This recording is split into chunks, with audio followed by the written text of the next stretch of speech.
આપણે ગ્રહસ્થી રહેવાનો અનેરો આનંદ અને અનેરો સુખમય જીવન હોવું જોઈએ.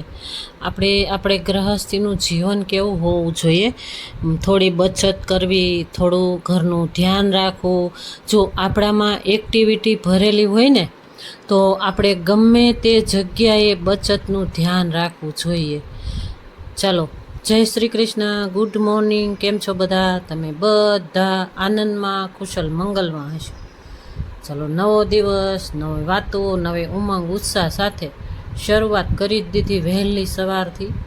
ચાલો, આગળ તમે જોયું એમ એ તુલસીધરના મેં ચામાં નાખી દીધી. ચા પી લેવાની.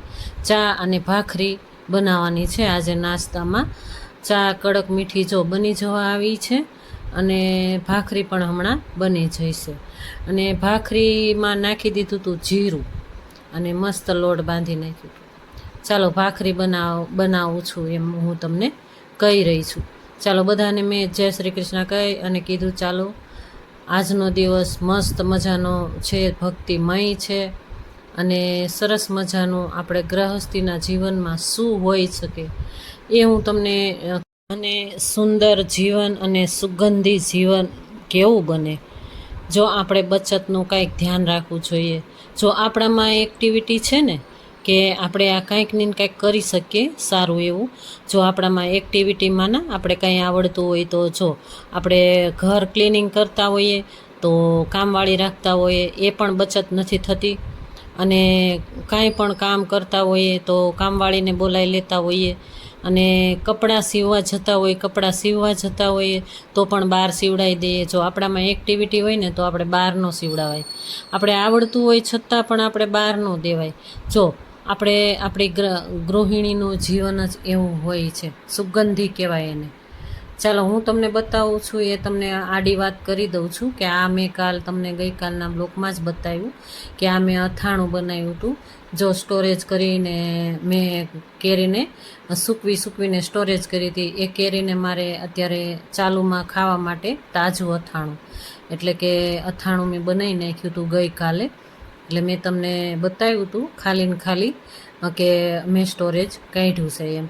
ત્યાર પછી મસાલો નાખ્યો એ તમને મેં નથી બતાવ્યું, પરંતુ એ બતાવ્યું હતું કે હું આજે આ અથાણું મારે કરવાનું છે. ચાલો, ભાખરી તો મસ્ત ક્રિસ્પી થાય છે અને ઘી પણ લઈ લીધું મેં. ઘી લગાડી દઈએ અને ભાખરી બનાવી નાખી. 2 ભાખરી 3 ભાખરી તો જોઈએ. જો ભૂખ લાગી હોય ને ત્યારે ભાખરી અને ચા ખાઈ લેવાના. આજે ઓટ્સ મેં સ્કીપ કરી નાખ્યો છે. આજે મને થોડી ભૂખ લાગી છે કારણ કે સાંજે હું ઘણીવાર નથી જમતી એટલા માટે. તો આજે મને થયું કે થોડીક અમથા ચા બનાવું અને ભાખરી બનાવું. ચાલો, નાસ્તો મસ્ત એવો મેં કરી લીધો છે અને તમને હું બતાવું છું કે મારું ફળિયું જો. હમણાં તો એટલો વરસાદ પડે છે ને કે વીજળી સાથે વરસાદ પડતો હતો. ગઈકાલનો વરસાદ, રાતના પણ વરસાદ હતો અને સવારના વહેલા વરસાદ હતો. અત્યારે થોડોક વિરામ આપ્યો છે વરસાદે, એટલે તમે ફળિયા જોયા ને કે હવે ફળિયા સાફ કરવાના બાકી છે. ત્યાર પહેલાં મેં નાસ્તો કરી લીધો, ઠાકોરજીની સેવા, માતાજીને દેવાબત્તી. આજે અગાસીમાં જવાનું જ નથી. એક્સરસાઇઝ થોડી ઘણી કરી, બાકી તો અગાસી ઉપર વોકિંગ તો આજે થયું જ નથી મારે. એનું કારણ કે વરસાદ એટલો બધો હતો, વોકિંગ કાંઈ થાય એમ હતી જ નહીં. એટલે ઘરની અંદર જ પ્રભુને યાદ કરવાના અને બધું કાર્ય મેં કરી નાખ્યું. અને જો હવે કચરા કાઢી નાખીએ, બધી જગ્યાએ ઝાપટ કરીને હું તમને બતાવું છું. ત્યાર પહેલાં મેં તમને આગળ વાત કરીને બચતની વાત કરીને કે બચત આપણા જીવનમાં, આપણે ગૃહિણીના જીવનમાં, ગ્રહસ્થીના જીવનમાં બચતનું તો હોવું જ જોઈએ. જો મને જો ડ્રેસ અને બ્લાઉઝ અને જે કાંઈ સીવવાનું હોય ને એ હું મારો ટાઈમ કાઢી અને મારા માટે હું સીવી નાખું. જો આ ગાઉન મેં સીવી અને તમને મેં કીધું હતું હું ક્યારેક બતાવીશ તમને. તો આ ગાઉન તમને કેવો લાગ્યો એ તમે મને કમેન્ટમાં કહેજો. અને આ ગાઉન મેં બનાવ્યું હતું અને એની સાથે સાથે કુર્તી પણ બનાવી. બચતની વાત કરીએ ને તો 200 રૂપિયાનું કાપડ મેં લીધું હતું, મને ગમી ગયું એટલે. તો જો કે ત્યારે કલર ગમતો નહોતો, અત્યારે તો મને કલર થોડો ગમે છે. એમાંથી આ એક ગાઉન પણ બન્યું. પેટર્ન આગળ જેટલી બની એટલી મેં મૂકી છે. અને ગાઉન બન્યું, સાથે સાથે સિમ્પલ એવી ઘરમાં પહેરવાની કુર્તી પણ બનાવી. એ પણ તમે આગલા બ્લોકમાં જોઈ જ લીધું. તો જો આપણે જો આ જાતે બધું કામ કરીએ ને, જો આપણામાં ટેલેન્ટ હોય ને કે આપણે આવડે જ છે, તો આપણે આ બચત કરવી જોઈએ. જો આ બહાર તમે સીવડાવો બહાર તો બહુ જ મોંઘું પડે. બહાર સીવડાવવામાં મોંઘું કેટલું પડે તમે સમજી શકો છો. સિલાઈ એટલી મોંઘી પડે, કાપડ એટલું મોંઘું હોય, અને એમ છતાં પણ એ લોકો શું કહે ખબર, કે ભાઈ આટલા કાપડે નહીં થાય, તમારું ગાઉન એટલું નહીં બને, તમારો ડ્રેસ એટલું નહીં બને. એટલે જો એટલા માટે હું કહું છું કે આપણે ઘર ગૃહસ્થીને આ બચત તો કરવી જ જોઈએ. જો આપણે આવડતું હોય ને તો બહાર જરૂર ને જરૂર ન દેવું જોઈએ.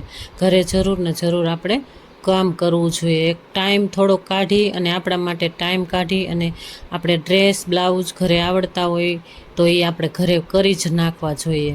જોકે ઘર ગૃહસ્થી ગૃહિણી એવી જ હોય છે કે બચત કરતી હોય, પરંતુ છતાં પણ હું તમને કહું કે ભાઈ આ રીતે આપણે જીવન જીવવું જોઈએ, બરાબર ને.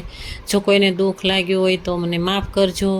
અને જો શું કામ હું તમને કહું છું, ઘણી જગ્યાએ મેં સાંભળ્યું છે, જો આવડતું હોય ને છતાં પણ એમ કહે કે ભાઈ ડ્રેસ સીવવા નાખ્યું છે, 2 ડ્રેસ સીવવા નાખ્યા છે ગામમાં, તો મેં કીધું, હું એમ ઘણીવાર કહેતી હોઉં છું મારી બહેનોને કે તમને નથી આવડતું તો કે ટાઈમ નથી ને કાંઈ, એમ કે કંટાળો આવે છે. ઘણી બહેનો એમ કહેતા હોય, તો કોઈ પણ બહેનો કહે એવી રીતે, કારણ કે કંટાળો આવે ત્યારે ઉંમર પ્રમાણે થાકય લાગતા હોય. અમુક છોકરાઓ નાના હોય, દીકરાઓના ઘરે દીકરા હોય નાના હોય, એ બરાબર છે વાત એની, તો તમે સમજી શકો છો. કારણ મારું કહેવાનો ભાવાર્થ બીજો ઊંધો ન માનતા કોઈ પણ. એક ખાલી સિલાઈ માટે જ નહીં, હર કોઈ વસ્તુમાં ઘર કામથી માંડીને બધું આપણે જાતે જ કરવું જોઈએ. જો આપણું શરીર એકદમ ફિટ રહે, આપણું શરીર, આપણી હેલ્થ સારી રહે, જો તમે પહોંચી શકો છો ને તો ઘરે જાતે જ બધું કરો, અને નથી પહોંચી શકતા તો વાત જ અલગ હોય. કારણ કે ઘણા બહેનોને થાક લાગતો હોય અને ઘણા પહોંચી ન શકતા હોય. ઘરકામે પણ આપણે જાતે કરીએ ને તો આપણે એક્ટિવ રહીએ, બરાબર ને. ચાલો, ઘણી એવી વાતો તમારી આગળ શેર કરી દીધી મેં, કારણ કે ખોટું લાગશે કે નહીં લાગે એ મેં કાંઈ જ જોયું નહીં. જો હું મારી રીતે આવી જિંદગી જીવું છું, મારું ગાઉન તમે જોઈ શકો છો, મારો ડ્રેસ બધા સીવતી હોઉં, મને જેવા ગમે એવા સીવી નાખું, અને કામ તે જાતે જ કરતી હોઉં. ગમે એટલા મહેમાન હોય, ગમે એ વસ્તુ હોય તો એ રસોઈ પણ જાતે જ કરવાની. ચાલો, પ્લેટફોર્મ ને ગોળા બીળા બધું થઈ ગયું, પ્લેટફોર્મ સાફ કરી નાખ્યું આખું, અને ગોળા પણ આ સમયે ધોઈ નાખ્યા હતા, અને વાસણ ઉટકી નાખીએ. ત્યાર પછી મેં મારા ઠાકોરજીના વાસણ અલગ રાખ્યા હતા. તો આ ઠાકોરજીના વાસણ મેં તમને કીધું ને કે મેં લિક્વિડ બનાવ્યું છે, એ લિક્વિડથી જ હું માંજું છું. જો એનો કાથોય અલગ રાખ્યો છે. તો આ ઠાકોરજીના વાસણ પણ અલગ રાખ્યા અને અલગ જ સૂકવવાના. ઘણીવાર સાથે હું મૂકી દેતી હોઉં તો પાછા અલગ હું કરી નાખું, કારણ કે મારે એકને જ કરવાના હોય એટલે મને કાંઈ ખ્યાલ ન રહેતું હોય. તો જો મસ્ત ચમકી ઉઠ્યા, સરસ ડીશ આખી ચમકી ઉઠી, તમે જોઈ શકો છો. આ પિત્તળના વાસણ છે મારા ઠાકોરજીના, આટલા જ વાસણ છે ભાઈ. અને સ્ટીલના બીજા ભોગ લગાવવાના હોય ને એ બીજા સ્ટીલના છે. અને આ સમયે મેં દીવા વ્હાઈટ ને એ બધું નથી લીધું, એ પણ પિત્તળના છે. જે દીવા કરતા હોય ને એ પણ પિત્તળની છે, તો એ પણ મારે ઉટકવાની બાકી જ છે. પરંતુ એ મેં એવો વિચાર થયો કે પછી હું લઈ આવીશ, કે પછી હું છેલ્લે ઉટકી નાખીશ. એ દીવા વ્હાઈટ અને જે ઘંટ છે એ બધું હું આ રીતે ઉટકી જ નાખતી હોઉં છું. જો આ લોટો છે ને મારે, એ મેં હરિદ્વારથી લીધું હતું, 2 લોટા લીધા હતા, પરંતુ ખબર નહીં કેવો ખરાબ નીકળ્યું ને, તો ચમકતો જ ન હોય. જો આ લોખંડનું નીકળ્યું હોય ને એવું લાગે છે. મેં ત્યાં આગળથી 2 લોટા લીધા ને તો ખરાબ નીકળ્યા, એકદમ ચોખ્ખું થતું જ નથી. જો, અને ત્યાર પછીનું જે રૂટિન હશે ને એ તમને આગળ બતાવતી જઈશ. મારી સાથે બન્યા રહેજો. અને મારો વિડીયોઝ જો તમને ગમતો હોય તો લાઈક, શેર, સબસ્ક્રાઈબ કરજો. અને જો નવા છો તો એક સબસ્ક્રાઈબ કરીને જ જાજો. ચાલો, જો કચરા પોતા બધું જાતે જ કરવાનું.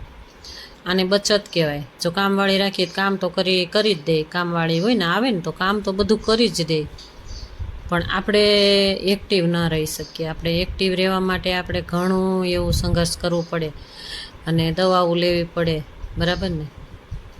તો કચરા પોતા તમને હું બતાવી દઉં છું, ઝાપટ ઝૂપટ તમને બતાવ્યું, અને થોડું ઘણું મારે થોડું કામ કાઢવું છે, પણ હું વિચારું છું કે થોડું બારીયું ને આ ને તે ને બધું ઝાપટ ઝૂપટ ને ગ્રીલું કાઢીને હવે સાફ સફાઈ કરવી છે, કારણ કે માળિયા સાફ કરવાના છે.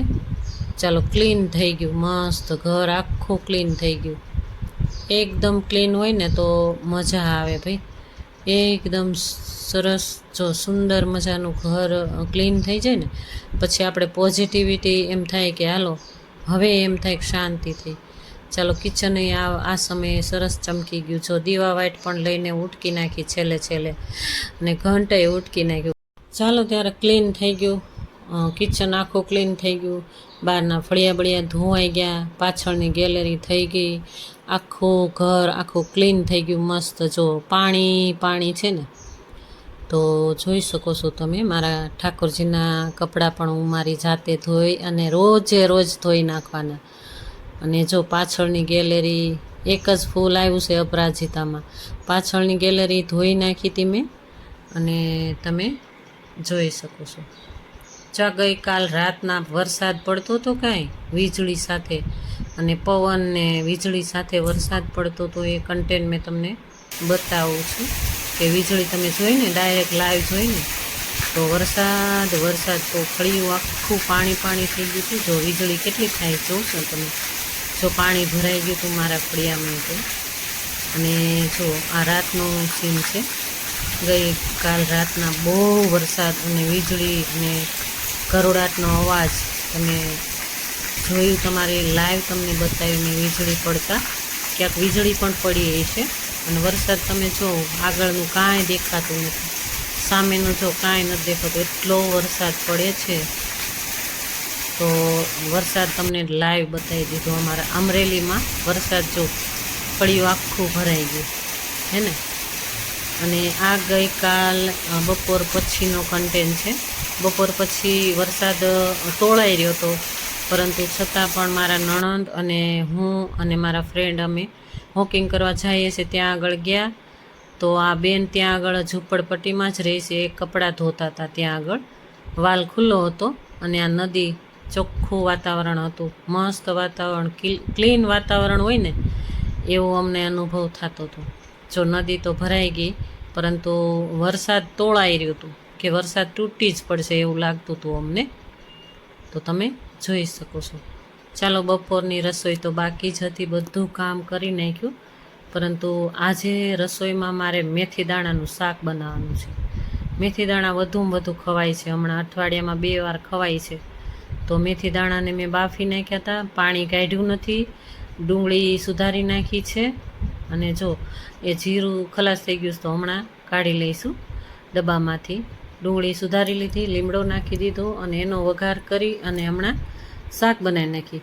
જો આ મેથી દાણાનું શાક છે ને, એ હું આમ જ છાશ નાખી અને રસાવાળું બનાવતી હોઉં છું. આ મારા હસબન્ડને ભાવે અને મને તે ભાવે, પરંતુ મારા દીકરાને તો બહુ જ ભાવતું આ મેથી દાણાનું શાક. તો એકદમ ડુંગળી સતળાઈ જાય ને ત્યાર પછી મીઠું નાખી દેવાનું, એટલે એકદમ સરસ થઈ જાય. ત્યાર પછી આજે મેં તપેલું નથી લીધું, આજે મેં નાની કઢાઈમાં બનાવ્યું છે. જો 2 જણાનું હોય ને તોય બની શકે આ નાની એવી કઢાઈમાં. તો જો સરસ થઈ ગયું. પણ એક મને મારા ફઈ અહીંયા રહે છે ને, એમણે કીધું કે તું એક પાપડ નાખી દે, મેથી દાણાનું શાક અને મેથી પાપડનું શાક એકવાર ખાઈ કે તને મસ્ત લાગશે. તો આજે મેં પાપડ એક નાખીને મેથી દાણા અને પાપડવાળું શાક બનાવ્યું, મેથી પાપડનું શાક. અને સરસ મજાનું મેથી દાણા અને પાપડ નાખીને શાક બનાવ્યું. જો આ મારા ફઈએ મને ટિપ્સ આપી હતી કે તું આ બનાવી એટલે મસ્ત લાગશે, તો મેં આજે આ બનાવી નાખ્યું. મેથી દાણામાં પાપડ નાખજે કે તને સરસ લાગશે. તો આવું મેં આજે શાક બનાવ્યું છે. અને આ રોટલો હું ટીપું ને એ મકાઈનો રોટલો છે, પરંતુ મકાઈનો રોટલો છે ને ફાટતો બહુ જાય, ટીપવામાં બહુ મુશ્કેલી પડે. જો ફાટતું જ જાય, શારકોર ફાટતું જાય. ઘણીવાર તમે મારા રોટલા ફાટેલા જોતા હશો. કારણ કે મકાઈ વધી જાય ને એટલે ફાટેલું લાગે. જો વચ્ચે તે ફાટી જતું હોય અને જો પતલું ગમે એટલું કરવા જાય ને પતલું તો થાય જ પણ ફાટી જાય. જો મસ્ત રોટલો થઈ ગયો ને. હેવી ખોરાક અત્યારે નથી લેવાનો. જો મારો કેમેરો ફરી ગયો એટલે તમને રોટલો ન બતાવ્યો, અને આ સમયે રોટલો પણ મેં કેમેરો ફરી ગયો ને એ સામું મારે ધ્યાન જ નથી રહ્યું. ચાલો મારા યુટ્યુબ ફેમિલી બધા મારી સાથે જમવા. મેથી દાણાનું અને પાપડનું શાક, પાપડ મેથી દાણાનું શાક, છાશ અને અથાણું ગઈકાલે બનાવ્યું એ, અને મકાઈનો રોટલો. તો આજે 3 વાગ્યા સુધીનું રૂટિન મારું તમને કેવું લાગ્યું એ મને કમેન્ટમાં જરૂર ને જરૂર જય શ્રી કૃષ્ણ લખજો.